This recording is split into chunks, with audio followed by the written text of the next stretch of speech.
KBS 창세기 주석 창세기 2장 4절 하반절부터 2장 25절까지의 말씀을 주석하겠습니다.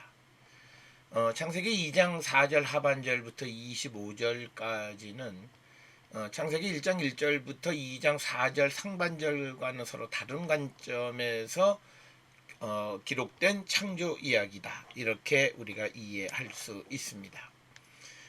예를 들어서 창세기 1장이 전체 우주와 그곳에 있는 모든 것을 창조하는 이야기라면 창세기 2장에 나와 있는 창조 이야기는 땅을 배경으로 한 땅 위에 존재하는 생물에 관한 창조로 국한되어 있다. 그래서 창세기 1장의 창조 이야기가 창세기 2장 4절부터 25절까지의 창조보다는 조금 1장의 창조가 폭이 넓다 이렇게 이해할 수 있고 2장 4절부터 25절은 땅 그 가운데에서도 인간 창조 이야기가 핵심이다라고 하는 것. 그래서 이렇게 만들어진 인간으로부터 이 땅에 사람이 탄생하게 되었음을 설명하는 것이다. 이렇게 말씀을 드릴 수 있습니다. 자, 그래서 창세기 2장 4절 하반절에 여호와 하나님이 땅과 하늘을 만드시던 날에라고 하는 거죠. 그러니까 뭐냐면 베라고 하는 거죠. 베 아소트 아도나이 엘로힘 에레지 베 샤마임 이렇게 되어 있습니다. 즉 여호와 하나님, 여호와 엘로힘, 아도나이 엘로힘이 에레츠 땅과 하샤페 샤마임 하늘을 만드신 때, 즉 아소트 아싸 동사죠. 이건 기본적인 to do, 그런데 to create 이런 의미가 있습니다.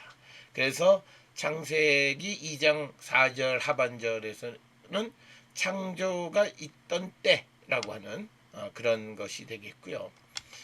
특별히 1장 1절부터 2장 4절 상반절까지의 하나님의 이름은 그냥 엘로힘이라고만 기록이 되어 있는데 2장 4절 B에는 두 가지가 다 아도나이와 엘로힘이 함께 사용되어졌다라고 하는 겁니다. 그래서 많은 학자들은 창세기 2장 4절 하반절부터 25절까지를 제2문서다 이렇게 이야기합니다. 제2문서라고 하는 말은 여호와의 이름을 야훼, 즉 야훼라고 부른다라고 하는 데서 근거한 겁니다. 그래서 우리가 흔히 문서설이라고 한 도큐멘터리 하이퍼시스에는 하나님의 이름에 따라 하나님을 엘로힘, 그 다음에 야훼, 그래서 이거는 이문서, 이거는 제2문서, 그 다음에 이제 프리스틀리, 이거는 P문서, 제사장 문서, 그 다음에 D, 듀트로노미, D, 신명기 문서, 그래서 D, 그래서 JEDP라고 하는 네 가지 문서라고 하는 문서설이라고 하는 그런 관점에서 보게 되면 창세기 2장 4절 하반절부터 25절은 하나님의 이름을 아도나히로 사용이 되기 때문에 제2문서다 이렇게 부르게 되고요. 그 다음에 이제 땅과 하늘을 만드시던 때라고 하는 겁니다. 그래서 이거는 창세기 1장 1절에서도 천지 하 아레츠 베 하샤마임, 그런데 여기에서도 하늘과 땅이라고 하는 두 가지를 만드셨을 때 에레츠 베 샤마임이라고 하는 겁니다. 그런데 이제 1장 1절에서는 창조하다라고 하는 것이 바라라고 하는 단어를 쓰는데 2장 4절 하반절은 아싸라고 하는 거죠. 단어가 다르다. 우리가 바라라고 하는 것은 하나님의 창조에 주로 사용하는 거고 아싸라고 하는 좀 더 만들다이긴 하지만 보편적인 그런 의미다라고 하는 것. 그래서 창세기 2장 4절 B가 창조할 때에 관한 설명이고요. 자, 그다음에 2장 5절에 여호와 하나님이 여기 보면 이제 계속 등장하죠. 여호와 하나님. 그래서 이것이 원문에서 우리가 보게 되면은 그 이 하나님과 그다음에 여호와 하나님, 여호와 하나님이 항상 같이 등장을 하게 된다라고 하는 겁니다. 그래서 창조하던 때의 상황을 설명해요. 우리가 창세기 1장 2절에서는 흑암이 수면이 이렇게 된다. 그런데 5절에서는 창조하던 때 땅에는 비가 내리지 아니하였고, 그 다음에 경작할 사람도 없었으므로 들에 초목이 아직 없었고 밭에는 채소가 나지 아니하였다라고 하는 겁니다. 그래서 그 여호와 하나님이 땅에 비를 내리지 아니하셨다라고 하는 것은 이제 우리가 창세기 1장 7절에 묘사되어 있는 궁창 위에 물을 지면에 내리지 않으셨다는 거죠. 그래서 근데 이 비를 내린다라고 하는 것은 단순히 비가 오는 것이 아니라 하나님의 축복이라는 개념을 가지고 있다는 거죠. 그래서 이 아직은 땅에 비가 내리지 않았다라고 하는 거고요. 그 다음에 이사야 55장 10절에서 여호와가 다시 비를 내리는 것이 이스라엘에 대한 축복으로 묘사하고 있다라고 하는 것, 그것을 우리가 기억하시면 되겠습니다. 그 다음에 또 하나의 상황의 특성은 뭐냐면 비를 내리지 않았기 때문에 땅에 초목이 없고 밭에 채소가 나지 않은 그 두 번째 이유는 비가 없었던 게 첫 번째, 두 번째 이유는 뭐 경작할 사람이 없다. 그래서 아담 아인 라보드 에트하 아담아, 땅을 경작하기 위한 사람이 없다라고 하는 겁니다. 그래서 이건 뭐냐면 하나님께서 사람을 만들어야 되는 이유가 여기에서 기록되어 있는 거고, 그리고 창세기 2장 5절을 통해서 보면 그 왜 인간의 역할이 일하는 사람으로 묘사되어 있는가를 설명하는 거예요. 처음 사람을 만드는 것이 결국은 경작할 사람이 없어서 만들었기 때문에 사람은 당연히 땅을 일구고 경작을 해야 된다라고 하는 겁니다.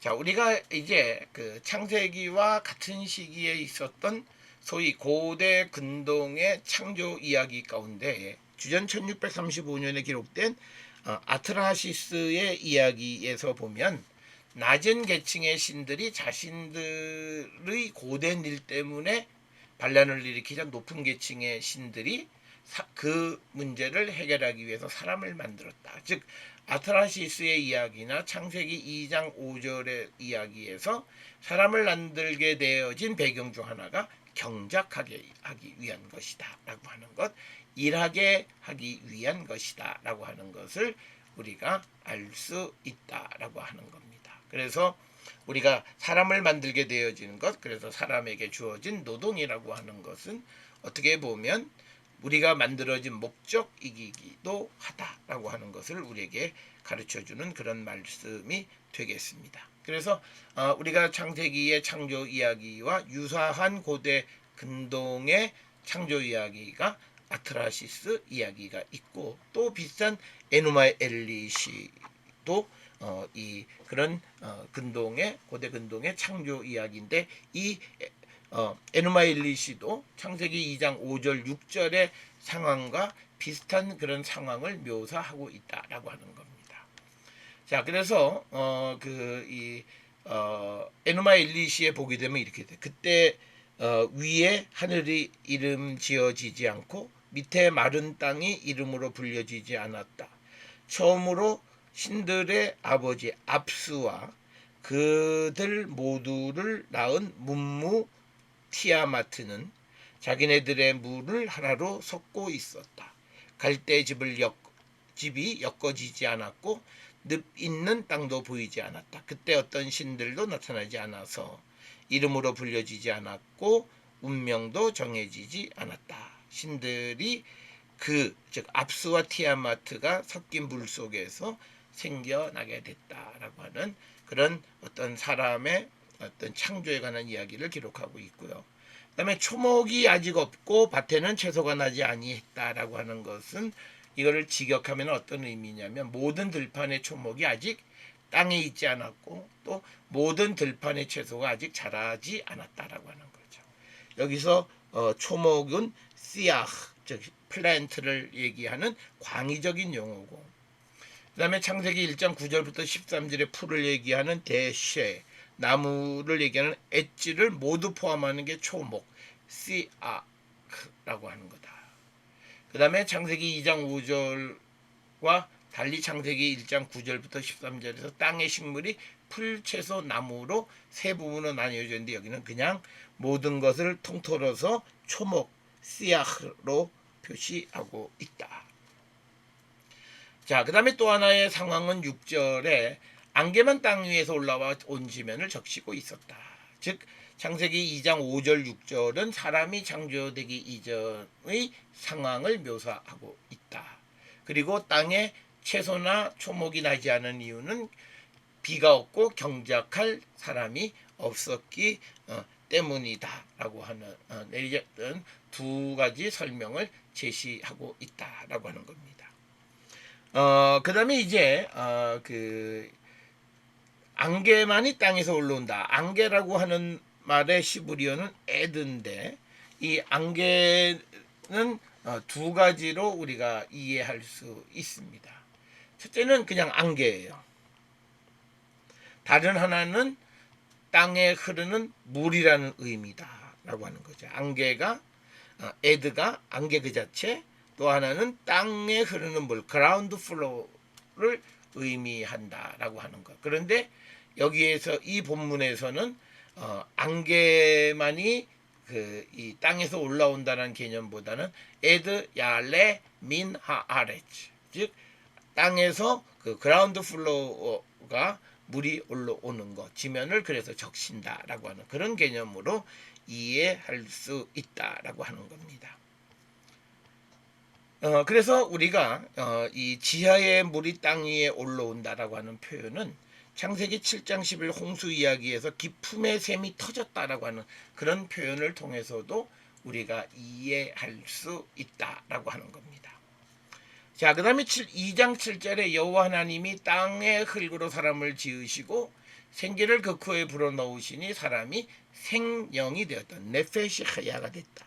이게 생령이 되었다라고 하는 거고, 그 다음에 이제 생기를 불어넣으셨다라고 하는 겁니다. 니시마트 하임이죠. 이게 소위 생기고, 그 다음에 생령은 네페시 하야다라고 하는 거죠.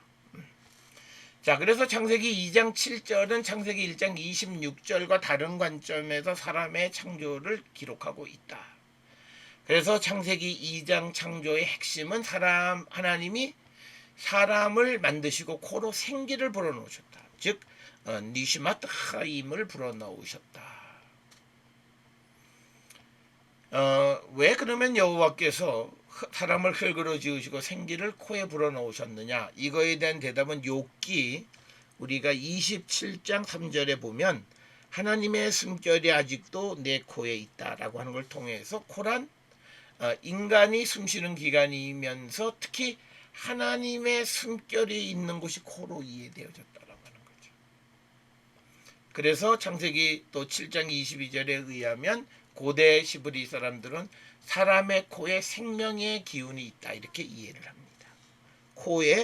사람의 코에 생명의 기운이 있는 것으로 이해했다. 자, 그 다음에 이제 땅의 흙, 아파르 민하다마, 아파르라고 하는 건 먼지, 아주 고운 가루, 땅의 먼지 이런 거죠. 그래서 땅의 흙으로 사람을 만드셨다라고 하는 겁니다. 그래서 사람이 흙으로 돌아가는 것은 흙에서 만들어졌기 때문이다. 그래서 욥기서 34장 15절에 보면 모든 육체가 다 함께 죽으며 사람은 흙으로 돌아가리라 이렇게 기록이 되어 있고, 또 시편 146편 4절이나 전도서 3장 20절에서도 같은 표현들이 등장한다라고 하는 겁니다. 자, 여기서 우리가 한 가지 중요한 것은 뭐냐면요, 사람을 만드시고 사람에게 하나님의 일부분이 그에게 주어졌다. 그런데 이것이 바벨론의 창조약인 아트라시스 이야기 속에서는 닌투신이 자기의 육체와 피를 흙에 섞어서 인간을 육체와 피를 섞어서 인간을 만들었어요. 그리고 또 이집트에서는 크눔 신이 토기 위 선반에서 나일강의 진흙으로 인간을 만들었고, 그래서 그 곁에 있는 하토르라고 하는 여신이 생명을 불어넣은 장면이 묘사된 그림이 있어요. 그래서 고대인들의 생각은 사람을 흙으로 만들고 거기에 생기를 불어넣는다라고 하는 이런 것들이 구약 성경뿐만 아니라 소위 이집트의 창조 이야기나 또 아트라시스의 이야기 속에서도 등장한다라고 하는 겁니다. 이처럼 땅의 흙으로 만들어진 사람을 아담이라고 부르는데, 흙은 아담아, 여기에서 아담이 유래되어졌다고 이렇게 설명을 합니다. 일종의 그 언어, 워드 플레이, 언어 유희적 표현이죠. 아담아에서 만들어진 것을 아담이라고 부른다. 그 다음에 생기는 니시마트 하임의 생명의 호흡이란 뜻이죠. 생기는 생명의 호흡. 그래서 생기를 표현할 때 시브리어의 루아흐를 많이 사용하는데, 본문에서는 니시마를 사용했다. 그래서 루아흐는 생물 전반에 사용하지만 니시마는 하나님이나 사람에게만 적용한다라고 하는 거죠. 그래서 본문에서는 사람이 하나님으로부터 신적인 호흡을 받은 존재임을 강조하는 거예요. 그래서 뭐냐면 인간 존재가 다른 생물과 다른 것은 신적인 호흡을 받은 사람이다.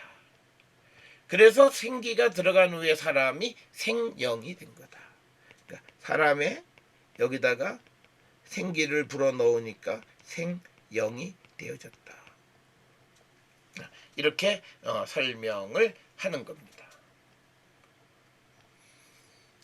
그래서 창세기 2장 7절에서 생영, 네페시 하야란 창세기 1장 27절의 생물과 어떤 그런 같은 의미가 되고, 그 다음에 생기를 그 코에 불어넣었다라고 하는 것, 코가 하나님의 숨결이 머무는 곳이다. 그래서 인간이 갖는 가장 큰 특징은 여호와의 호흡이 있는 존재. 이것이 사람에 대한 여호와의 호흡이 있는 존재가 사람이다라고 하는 겁니다. 자, 그래서 이제 여호와 하나님이 에덴의 동방의 에덴의 동산을 창설하시고 그 지으신 사람을 거기 두셨다라고 하는 겁니다. 그래서 이제 창세기 2장 8절부터 17절에서는 에덴 동산의 이야기, 즉 인간 최초의 거주지에 관한 기록, 즉 에덴 동산에 관한 이야기를 기록하고 있고요. 에덴 동산이 어디냐라고 하는 거 항상 질문이 되어지는데, 보통 걸프만에 있는 딜문 섬의 그 이야기하고 비슷하다라고 이렇게 이야기를 합니다. 그래서 우리가 동방의 에덴 동산 이렇게 부르는데, 동쪽 에덴에 있는 동산 이런 표현이에요. 동쪽 에덴의 동산 이런 표현이 에덴 동산.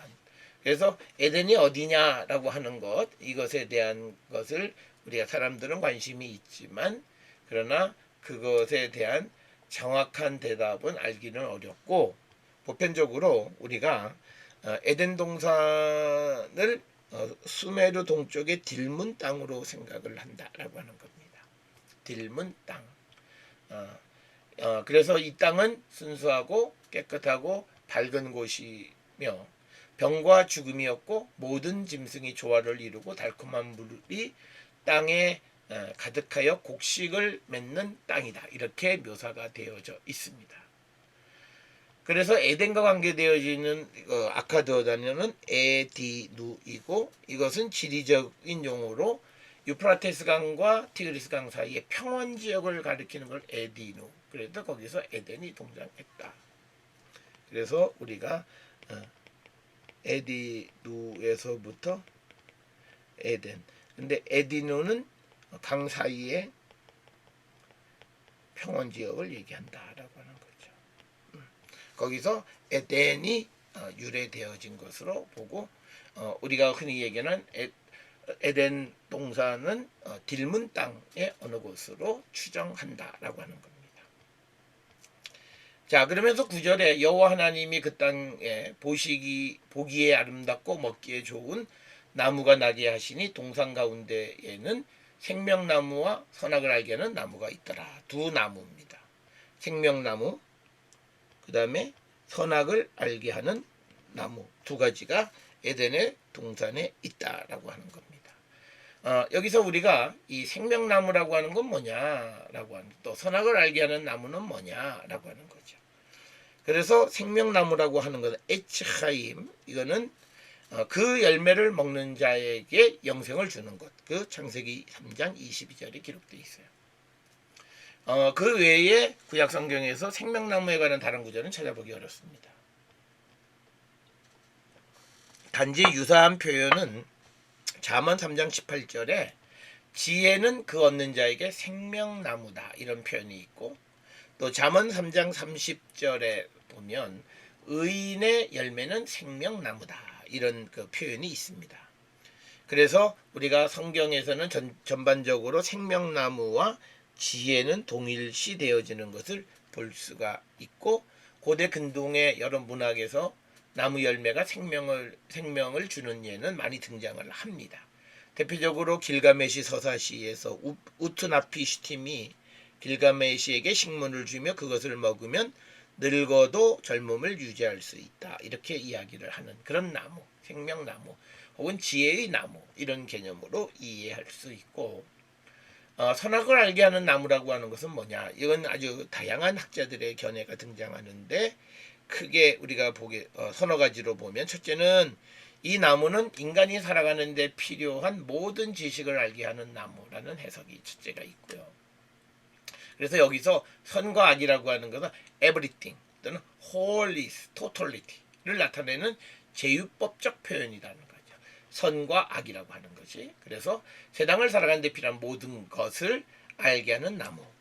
두 번째는 첫사람에게 성적인 관계에 대해 지식을 알게 하는 그런 나무다. 왜냐하면 구약 성경에서 알다, 야다라고 하는 것이 성적으로 관계하다라고 하는 그런 뜻을 내포하고 있습니다. 내가 누구를 안다라고 하는 건 이미 관계했다라고 하는 그런 의미라는 겁니다. 그래서 이 나무 열매를 먹은 후에 아담과 하와의 첫 반응이 서로 벌거벗음을 알았다라고 하는 창세기 3장 7절의 근거를 통해서 여기에서 말하는 선악을 알게 하는 나무는 사람에게 성적인 관계를 깨닫게 하는, 관계를 알게 하는 그런 지식을 갖게 하는 나무다. 그 다음에 세 번째는 우주적인 지식을 가르쳐주는 나무다 이런 해석도 있고, 그 다음에 아주 소극적으로 넷째는 윤리적으로 선과 악을 알게 하는 나무. 그래서 이 경우 이 열매를 먹음으로 아담에게 죄에 대해서 문이 열린 것이다 이렇게 이해하기도 합니다. 그래서 선악을 알게 하는 나무, 그런데 이 네 가지 wholeness, totality, everything 모든 것을, 선악은 모든 것을 나타내는 제휴적 표현. 둘째는 성적인 어떤 관계를 알게 하는 것. 셋째는 우주적 지식. 넷째는 윤리적인 의미의 진짜 선과 악을 알게 하는 나무. 이렇게 다양한 해석이 가능하다라고 하는 겁니다. 10절에 강이 에덴에서 발원하여 동산을 적시고 거기서부터 갈라져 내 근원이 되었다라고 하는 거예요. 그래서 창세기 2장 10절부터 14절은 에덴 동산에 있는 동산에, 에덴에 있는 동산에 네 강이 흐르고 있음을 말하고 있고, 그래서 물이 부족한 지역에 강이 4개나 흐른다라고 하는 것은 굉장히 비옥하다라고 하는 축복의 땅임을 단적으로 나타내는 그런 표현 방식이 되겠습니다. 그래서 이제 첫 번째의 이름은 비손이라, 금이 있는 하일라 땅에 둘렀으며, 즉 셴하 에하드, 즉 하나의 이름은 이런 뜻이에요. 첫째라는 개념보다 하나의 이름은 비숀이다, 피숀 이런 겁니다. 정확한 위치가 어딘지는 비손의 위치는 알 수가 없지만, 그러나 여기 보면 정금과 베델리엄과 호마노가 있는 곳이라고 하는 것을 통해서 오늘날 나일강일 것으로 추정하는 거죠. 그래서 비손이라고 하는 강은 나일강일 것이다 이렇게 이야기를 하고, 히브리어의 페이바브신의 의미는 증가하다 또는 짓밟다 또는 건너뛰다 등의 다양한 의미가 있습니다. 그리고 하빌라는 성경의 두 곳, 하나는 이집트 지역 창세기 10장 7절, 그리고 창세기 10장 29절은 아라비아 사막 지역으로 묘사가 되어 있어서 하빌라의 정확한 위치도 알기 어렵다. 그런데 특징은 그 땅은 그 땅의 금은 정금이요, 그곳에는 베델리엄과 호마노가 있다. 여기서 호마노라고 하는 말은 어닉스, 우리말로 얼룩마노예요. 그 다음에 호마노를 라피스 라줄리라고 주장하기도 합니다. 그러니까 얼룩마노 혹은 라피스 라줄리. 그리고 이 호마노라고 하는 것은 출애굽기에 의하면 제사장의 판결의 흉패에 사용되는 12가지 보석 중에 하나가 호마노다. 이것은 아셀 지파를 상징한다라고 하는 거죠. 그 다음에 이제 베델리엄이라고 하는 것은 부돌라흐 이렇게 번역이 되어 있고, 크리스탈의 일종이고 구약 성경에 단 한 번만, 그러니까 한 번만 기록되어져 있는 그런 단어. 그러니까 사실은 정확하게 무엇을 가리키는지 알 수가 없다라고 하는 그런 의미가 되겠고요. 13절의 둘째 강의 이름은 기혼, 구스 온 땅에 둘렀다. 기혼에 대해서 묘사는 구스의 온 땅에 어딘가에 흐르는, 근데 기혼이라고 하는 그 말을 따라서 예루살렘에 있는 기온샘으로 보는 학자들도 있다라고 하는 겁니다. 기온은 히스기야 왕 때 기온샘의 윗샘을 막아서 예루살렘 물을 끌어들이는, 그래서 그렇지만 이제 기혼 강을 예루살렘에 있는 강으로 보기는 좀 어렵다라고 하는 그런 것. 그래서 기혼, 이게 분출하다는 뜻인데, 이것의 그 정확한 그 의미, 정확한 위치, 이런 것에 대해서는 우리가 알기 어렵다. 그래서 비손과 기온의 정확한 위치에 대해서 올브라이트는 알 수가 없기 때문에 둘 다를 비손과 기온, 나일강의 지류 정도로 이해를 했습니다. 자, 그 다음에 이제 세 번째 강은 히데켈. 히데켈이라고 하는 건 티그리스 강의 아카드 이름이 히데켈이에요. 히데켈. 그래서 히데켈이라 아수르 동편으로 흐르며 넷째 강은 유브라데더라. 이렇게 기록이 되어 있습니다. 유브라데는 유프라테스를 의미하는 겁니다. 그 시브리어 본문에 유프라테스는 프라트로 기록이 되어 있어요. 이 유프라테스 강의 고대 아카드의 지명을 시브리어로 음역을 했기 때문에 프라트, 이렇게 부른다라고 하는 겁니다. 그래서 우리가 네 강의 정확한 위치는 알 수 없지만 이집트, 이스라엘, 메소포타미아를 연결하는 고대 근동 지역을 우리가 생각해 볼 수 있습니다. 조금 더 나가서 이 표현은 우리가 잘 아는 이사야 19장 25절에 보면 만군의 여호와께서 복주시며 이르시는 내 백성 애굽이요 내 손으로 지은 아수르요 나의 기업 이스라엘이여 복이 있을지어다라는 표현을 통해서 보면 이집트, 이스라엘, 메소포타미아를 연결하는 고대 근동 지역, 이 네 강이 함축하는 의미는 아마도 그런 의미가 아닐까. 그리고 그것에 대한 서포트 해줄 수 있는 본문은 이사야 19장 25절에 있는 말씀이 되겠습니다. 자, 그래서 15절에 여호와 하나님이 그 사람을 이끌어 에덴 동산에 두사 그것을 다스리며 지키게 하셨다. 여기서 사람이 에덴 동산에서의 역할은 그러니까 레아브다, 그 다음에 우레샤무라, 그러니까 뭐냐면 다스리다니까, 그것을 일하고 그 땅을 경작하고 그 다음에 그것을 지키는 것. 그래서 다스리다라고 하는 의미는 경작하다라고 하는 그런 의미를 내포하고 있다라고 하는 것. 다스리다, 라아브다. 여기에서 아까 시브리어의 이 다는 아다마를 얘기하는, 땅을 얘기하는 겁니다. 그래서 에덴 동산에서의 사람의 역할은 그것을 잘 경작하고 지키는 역할을 하는 것이다 라고 하는 거고요.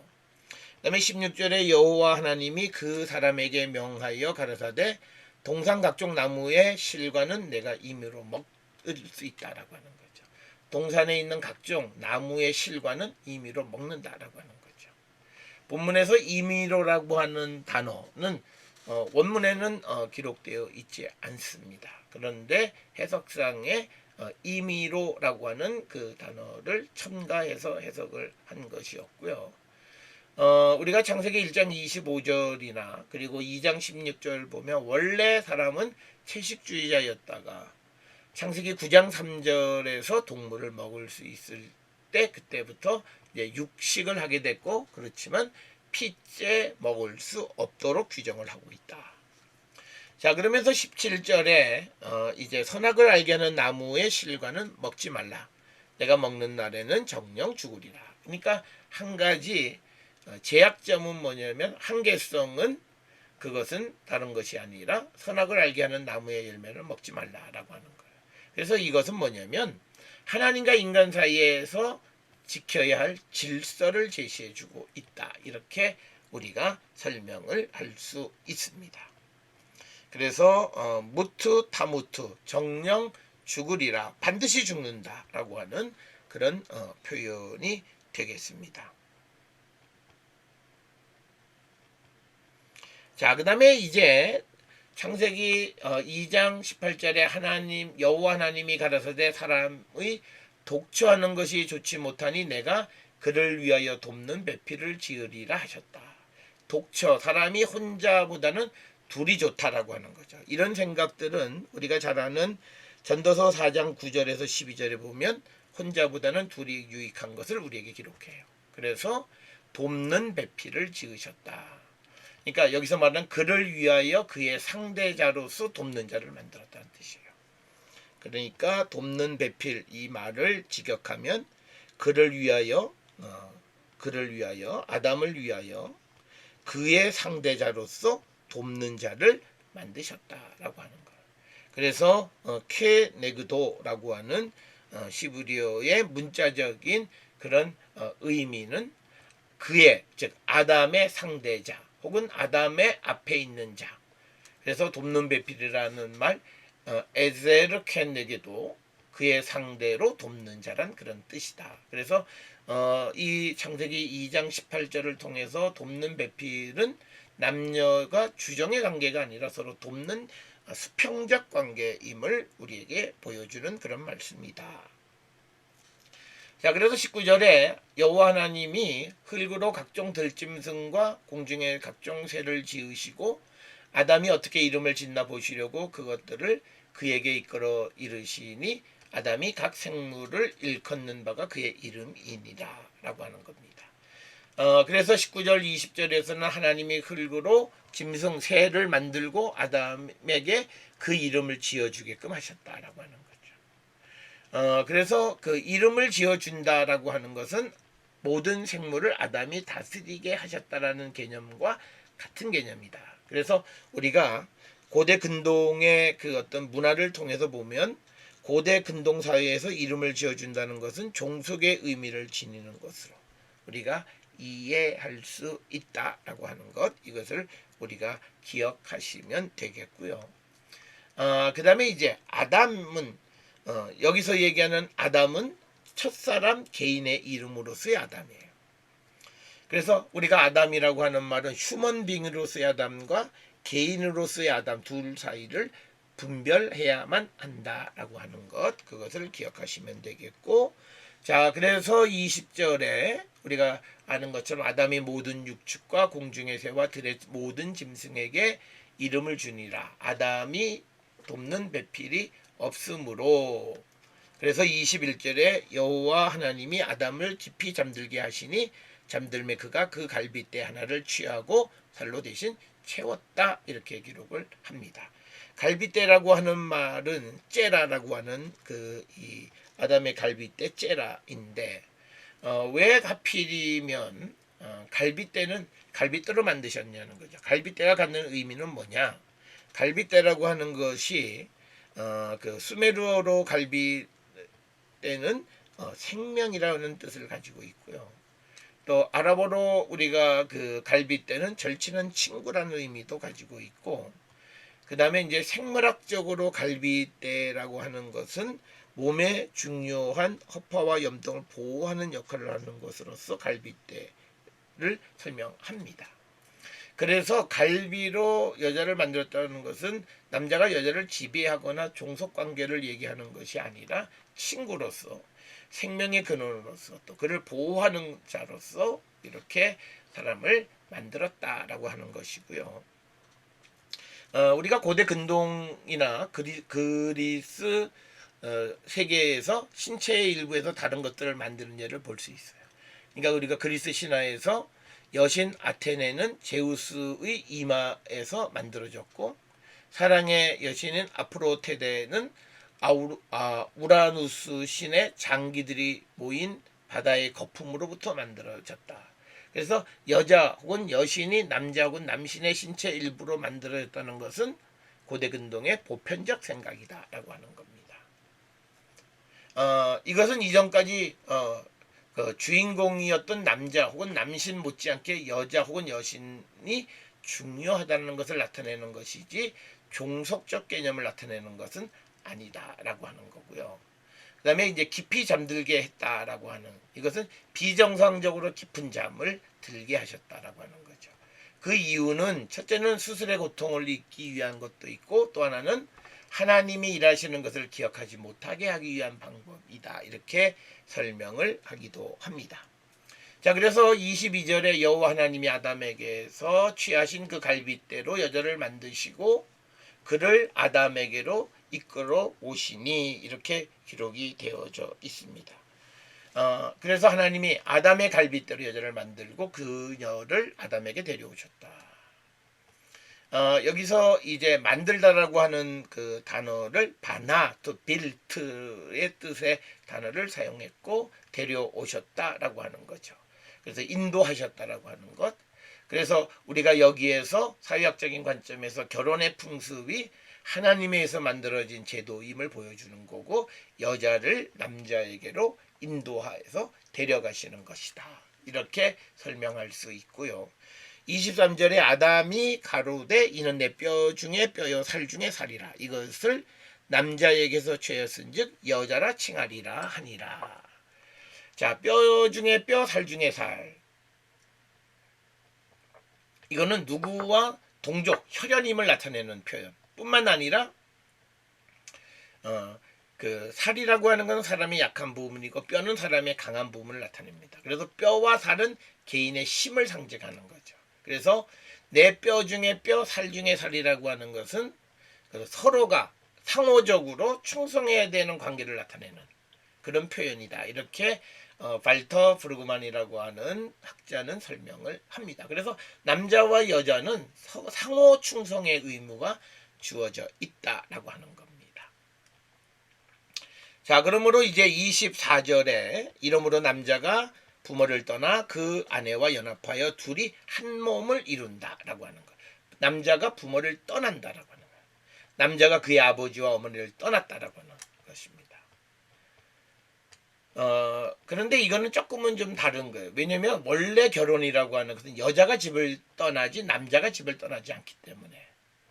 그래서 본절에서의 의미는 부모를 떠난다는 표현은 부모의 집을 떠난다라고 하는 의미보다는 결혼을 통해 새로운 공동체를 이룬다는 그런 의미로 이해해야 한다라고 하는 겁니다. 그래서 이러한 설명은 오늘날 예루살렘 주변에 있는 베두인들의 관습에서 찾아볼 수 있다는 거죠. 그래서 아들이 결혼을 하면 아버지의 천막 옆에 새로운 천막을 세우고 새 가정을 만드는 그런 것에서 볼 수 있다라고 하는 거죠. 그리고 이 구절을 여성학적인 관점에서 보면 창세기에 등장하는 여성 중심의 사회상을 보여주는 구절로도 이해할 수 있다라고 하는 겁니다. 그래서 그 아내와 연합하다는 것, 다바크라는 것, 달라붙는 거예요. 이 연합인가, 이거는 우리가 하나님과의 관계도 마찬가지고. 그래서 해밀턴이라고 하는 학자는 계약적 관계에서 남편이신 하나님께서 신부인 이스라엘을 딱 붙는 그 개념을 과도 같은 개념이다라고 하는 거고, 그래서 결혼에 대한 것을 설명하고 있고, 그 다음에 이제 마지막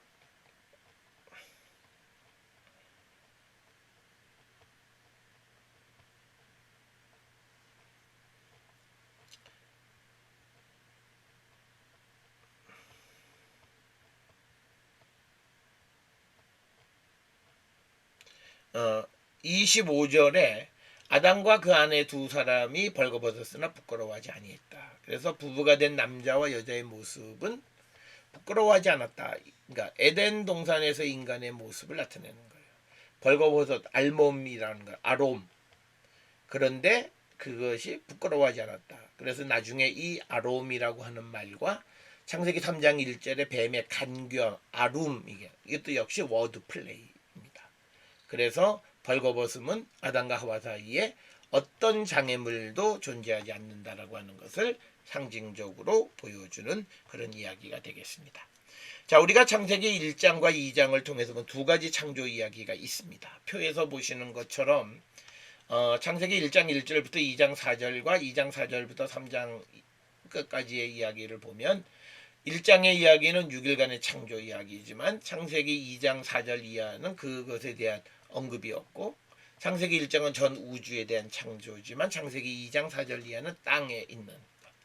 그래서 창세기 1장에서는 첫째 날, 둘째 날, 셋째, 넷째, 다섯, 여섯, 일곱째 날에도 이렇게 창조가 되어지는 거고요.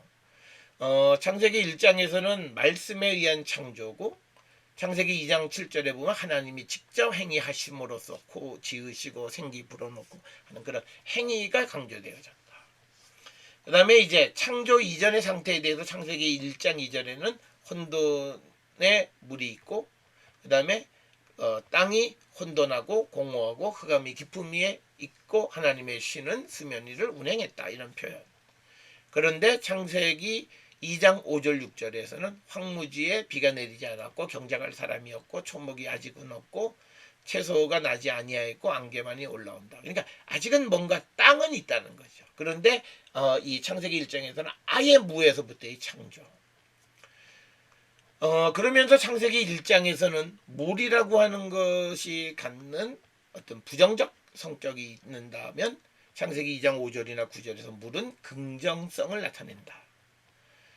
그 다음에 이제 동물의 창조에 대해서 사람 창조 이전에 동물부터 창조되는 게 창세기 1장인데 그 창세기 2장에서는 그 남자 다음에 창조되고 남자가 그 이름을 부여하는 것이 동물로 묘사가 되어 있다. 그 다음에 인간을 창조하는 방법이 창세기 1장에서는 하나님의 형상을 따라서 만들었다라고 하지만 창세기 2장에서는 모델은 언급되지 않고 진흙으로 짓고 생기를 불어넣었다. 그 다음에 여자의 창조는 창세기 1장에서는 남자 여자를 동시에 창조하셨지만 창세기 2장에서는 남자 아담에게서 갈빗대로 취한 갈빗대로 여자를 만들었다. 그래서 결과는 하나님 보시기에 좋은 것이 창세기 1장이라면 창세기 2장에서는 인간의 범죄로 추방당하는 것. 그래서 신학적 강조점은 창세기 1장은 하나님의 창조 질서, 그런데 창세기 2장 3장은 땅과 인간의 범죄로 결론이 맺어진다라고 하는 그런 차이점이 있음을 우리가 기억하시면 되겠습니다.